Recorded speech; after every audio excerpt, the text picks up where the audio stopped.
Good evening. Welcome back to Kevin Toll Reads. Today I'm doing the book review for our fellowship review and read of the book Flint by Louis L'Amour. This book was published in 1960. And so this actually was a gift I got from Hayden Reed. He sent me this book. I reached out to Austyn at Out of World Media. I'll put his video of this review and our fellowship read of this in the description.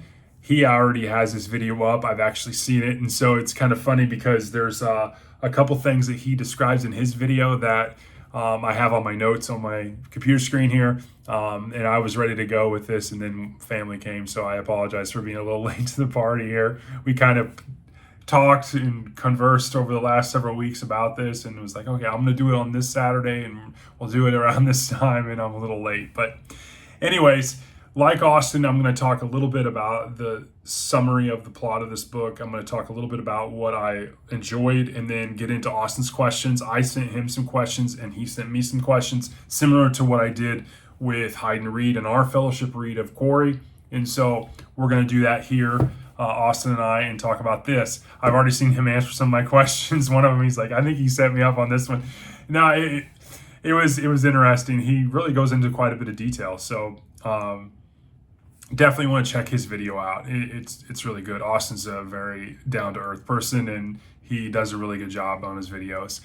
So the summary of this plot, really, it follows the main character, James T. Kettleman, and you get to see him move from the west to the east as he's growing, decides to grow up.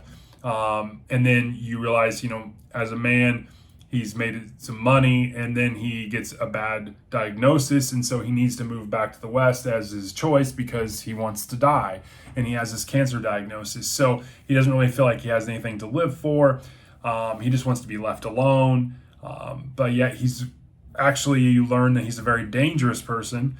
And then you also all the while you get these backstory pieces, and his past kind of catches up with him, so to speak. And then all the while you also have this mysterious kind of, who is this Flint character? Who's Jim Flint? Who's James T. Kettleman? And then you have this rancher out there named Nancy Kerrigan, whose ranch is under kind of push and shove from another character that has ties and run-ins with James T. Kettleman back east. And so it's very interconnected. And I really enjoyed how Louis L'Amour did this. Honestly, this is definitely unlike the other. This is my fifth Louis L'Amour book, and this is unlike the others. And so that's kind of the premise of this. Now, what I enjoyed about this, and I'll try to, avoid spoilers. It does kind of get into it a little bit, but I don't think it will detract you from reading it. But it's a very fast opening. It goes right in. It dives right in. There's no fluff here. You definitely have, you learn about him trying to disappear from out east. You learn about the fact that you get the backstory about Flint, and he kind of taking him as a young child under his wing, and he kind of rescues him from the foster care parents that died, and he puts him with this woman that he knows will send him to school and teach him things, all the while he's teaching him life lessons. And you learn, okay, well, that's how he kind of developed, and before he went out to the east and then kind of made a name for himself and did well, financially, and got married and all this jazz. And then that kind of component with his wife Lottie comes into play down the road. But you really get these backstories upon backstories, because the Flint character is really not Kettleman. Kettleman really is the benefactor of Flint, and you learn that as you're reading this, and that's not spoiling anything. That's just the story, as a matter of fact. But I really enjoyed the mysterious nature of it. The real kind of kicker with being Flint is how he kind of encapsulates that persona. The name Flint is a well-known name out west, and it carries a lot of cachet with it. Whether that's good or bad, you'll see. And so I thought that was really interesting. He's kind of, both Kettleman and Flint both have this kind of Paul Bunyan mythical features about, these stories about them. And so they get a wide berth from people, so to speak. And so that was really something I really enjoyed. In terms of excerpts, there was one, I know I asked Austyn this question. He had a really good answer and a really good one, because I remember that when he gave his answer to that question, I remember that passage and that part of the book really, really well. But I did have one that really stood out. It was, it's better to live one day as a lion than a dozen years as a sheep. And I thought that was really, really impactful. I did want to throw out something too. Thomas at McNulty Book Corral, he recently had a video, and it kind of stuck in my head when I was reading this and getting my thoughts together about doing this review, as he was saying when he was describing one of his Westerns, the Western series and books he likes to talk through, he was like, it's a pursuit and reconciliation, story. And a lot of Louis L'Amour's are, and I thought that was really ingenious. And so I wanted to make sure I kind of paid him a little bit of tribute here, because it is a pursuit and reconciliation here as well. It's just not normally a pursuit like in the Louis L'Amour book. It's not something where they're going after a horse, they're going after a person, the Indians chasing them, that kind of thing. They're going after the kid, like in down the long hills. It's not like that at all. In this one, it's a pursuit of many different things. And so I really felt like this book, as good as I thought it was, it really touched on more emotional themes. It does, like Austyn said, have a lot of the tropes of a Louis L'Amour book. The ending is a Louis L'Amour ending, and I know that was one of the things Austyn didn't like about it. And I think he talked about Dustin from Dustin Neely, and how that ending was kind of Disney-esque, or it was just didn't sit well with him, and so it does have that. But I thought this book had a lot of emotional kind of points that weren't typically in a Louis L'Amour book.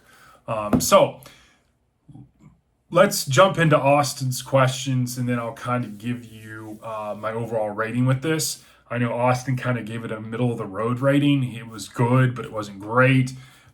So I'll kind of leave you hanging here, and then I'll give you the rating after I go through Austyn's questions. So first question Austyn sent me is, where does this book rank for you with the Louis L'Amour books you've read? So I've read 5. I'm not near to the point of Austyn or others like Thomas or others in the group and in the community. I've read 5. I've got 30 some, but I'm gonna read more. But of the 5 I've read The Quick and the Dead, I've read Flint, obviously, I read High Lonesome, Down the Long Hills, and Last Stand at P. Wells.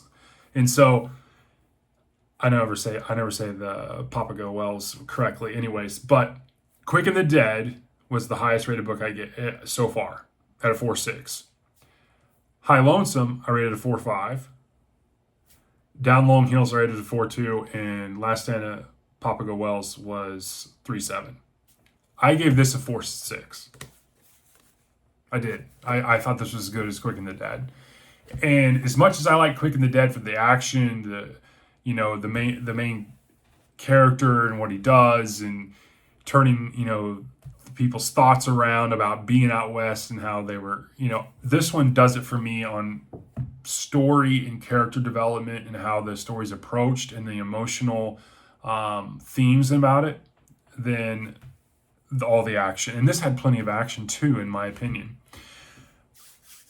His next question was, what character did you feel indifferent about? One, that if they weren't in the story, it really wouldn't have made a difference. And so I wanted to point out, this is a great question from Austyn, there's a lot of characters in this one. I mean, normally, from what I've seen, and again, I have a 5-book cachet when it comes to Louis L'Amour, but this one had quite a bit of characters in it. And so if there was one character I could done without, was the Pete Gaddis character. I thought, Pete Gaddis is one of the ranch workers for Nancy and the K-Bar group, or her K-Bar ranch.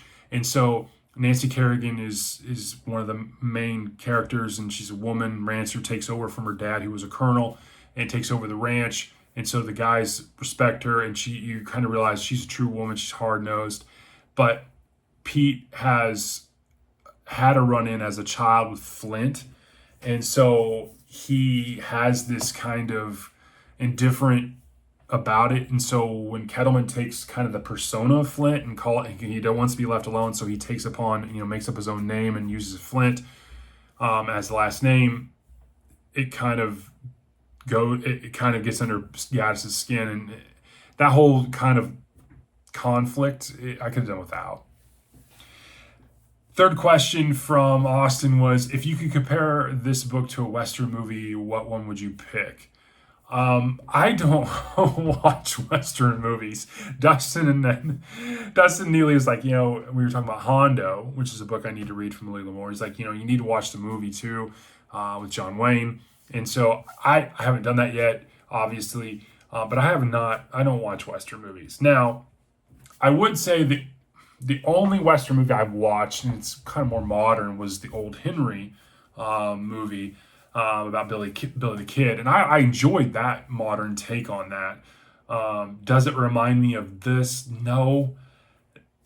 So bear with me here. If I had to pick a movie that this book kind of reminded me of, I think Rambo: First Blood is probably my pick, the first Rambo movie, because, and let me explain.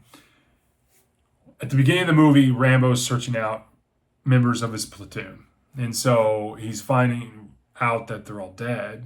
He's the last one, and he's very somber, and he's just torn about, and he's trying to just move on through a town, walking through a town, and wants to be left alone type thing, and then everyone starts pushing him.